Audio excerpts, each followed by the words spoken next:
Hey everybody, just want to talk to you about thread locker, Loctite 243.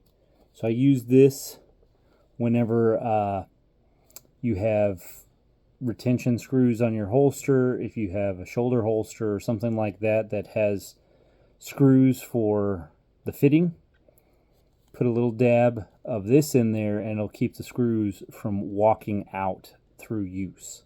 Even if you tighten them down, if you're using a holster all the time, and it's moving with you, you're walking around in and out of vehicles, whatever, it can, those screws, if they're just in there hand tight, will walk themselves out eventually.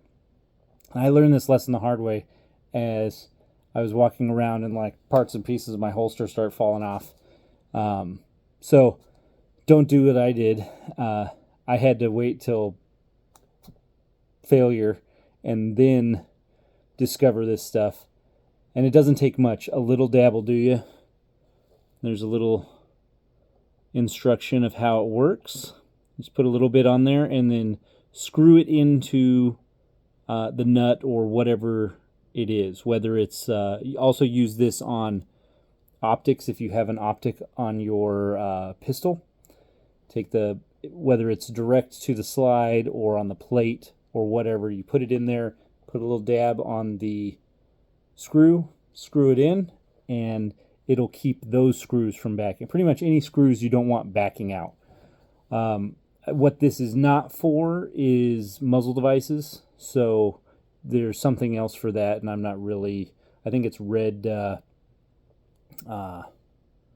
thread lock. I don't know. I haven't done anything with those, but I know there's something different because it has to be able to withstand heat to be on a barrel. But yeah, any screws on your holsters, shoulder holsters, belts, anything like that that you don't want backing out on you and losing, use this stuff. Hope that helped. Thanks.